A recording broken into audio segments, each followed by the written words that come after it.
अभी हम बात करते हैं कलर्स की।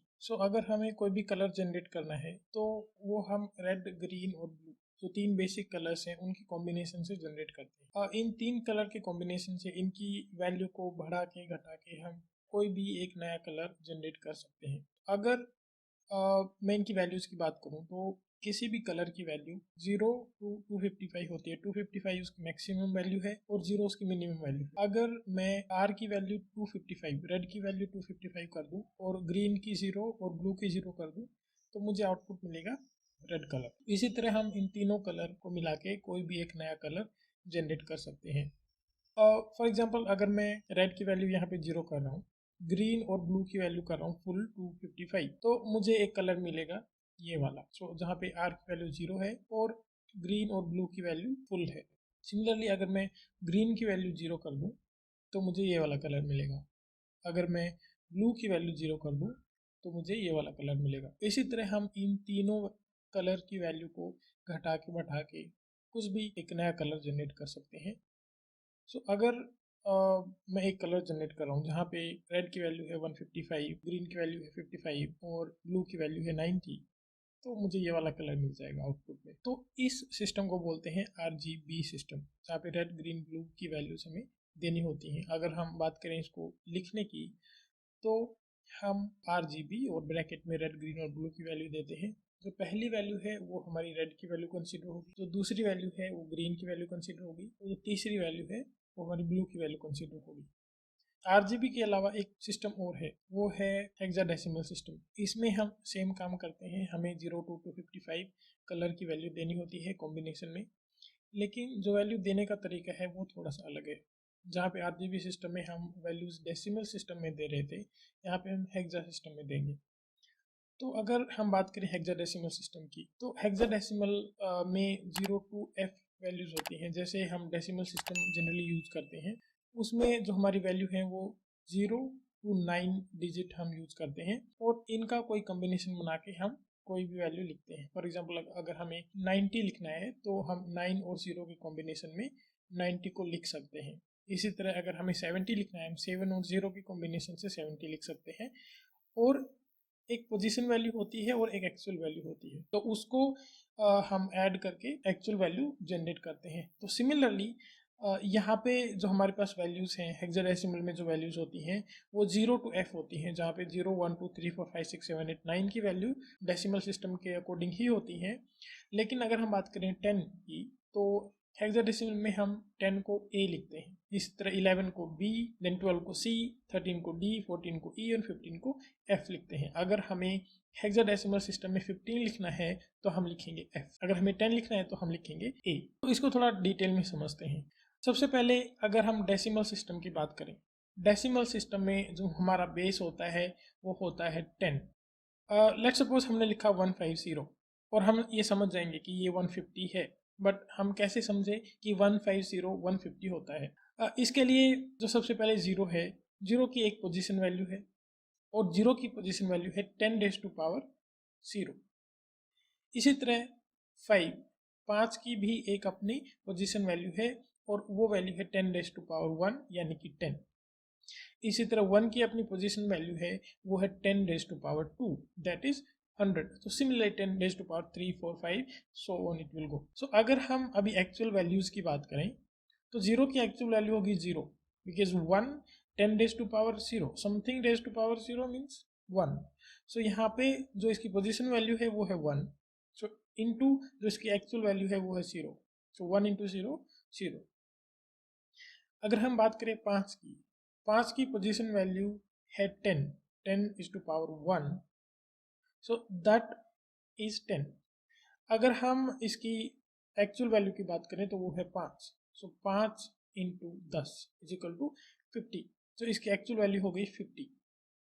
अगर हम बात करें 1 की, एक की एक्चुअल वैल्यू है 1 और जिसकी पोजीशन वैल्यू है वो 100, तो इसकी जो एक्चुअल वैल्यू है वो है 100। अगर हम इन तीनों को ऐड कर दें होगी 100 plus 50 plus 0 is equal to 150।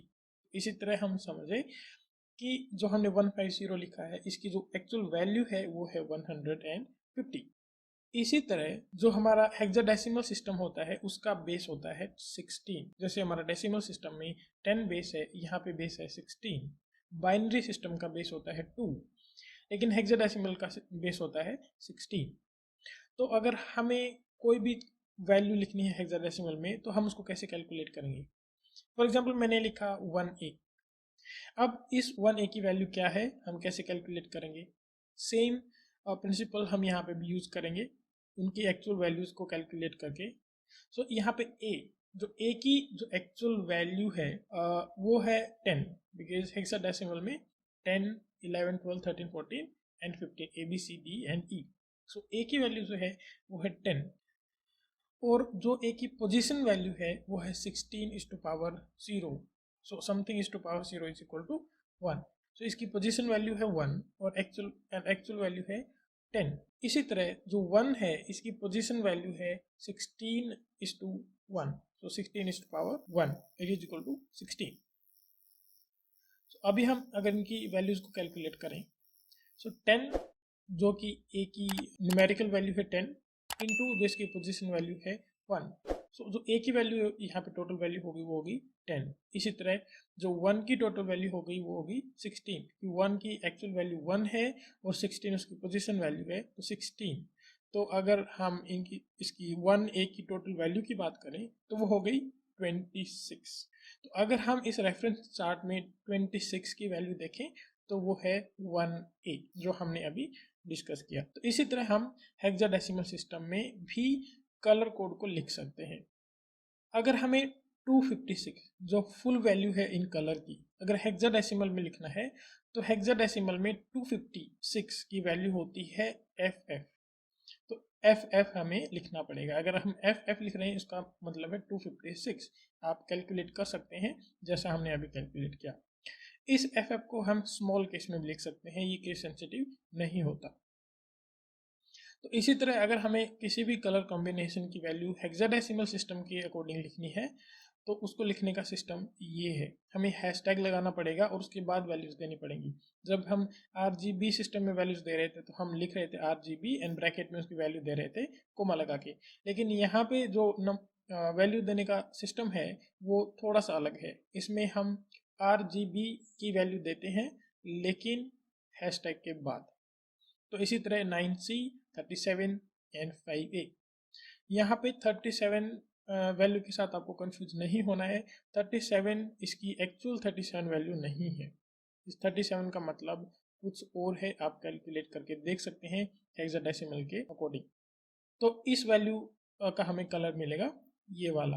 तो हैशटैग 9C 37 5A ये वाला कलर जनरेट करेगा।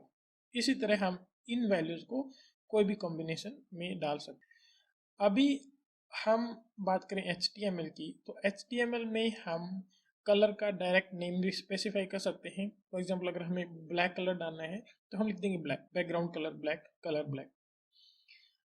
हम RGB सिस्टम का यूज़ भी कर सकते हैं जो हमने अभी थोड़ी देर पहले देखा, और हम हेक्सा सिस्टम का भी यूज़ कर सकते हैं जो हमने अभी पढ़ा। तो इन तीन तरीके से हम HTML में कलर ऐड कर सकते हैं।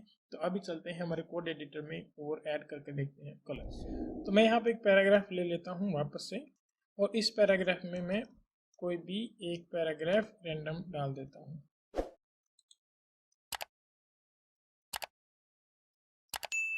तो ये हमने एक पैराग्राफ कॉपी कर लिया, उसको सेव कर देते हैं। तो ये पैराग्राफ हमारे पास आ गया। अभी हमें इसमें थोड़ा सा स्टाइलिंग डालना है जो हम ऑलरेडी जानते हैं, स्टाइल।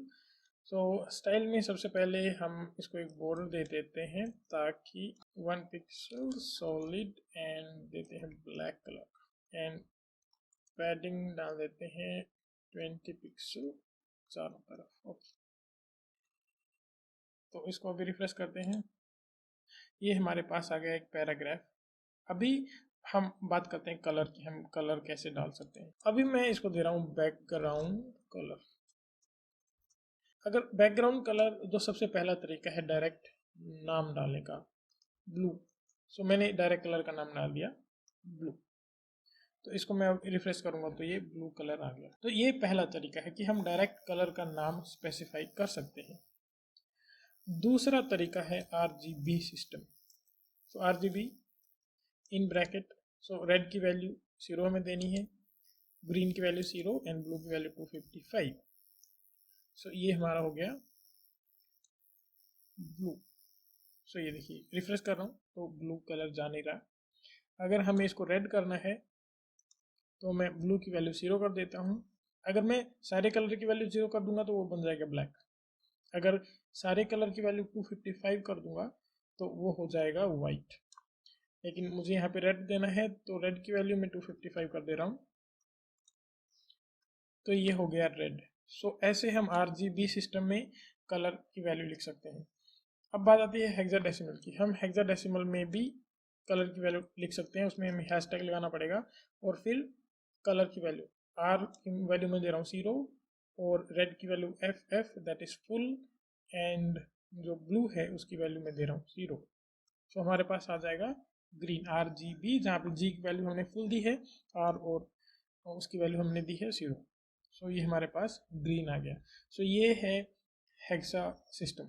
सो 3 तरीके से हम कलर ऐड कर सकते हैं, कलर का नाम डाल के डायरेक्ट, या तो कलर की RGB वैल्यू डाल के, या तो हेक्सा वैल्यू डाल के। तो आज की वीडियो के लिए इतना ही, मिलते हैं नेक्स्ट वीडियो में। Please like this video and subscribe my channel.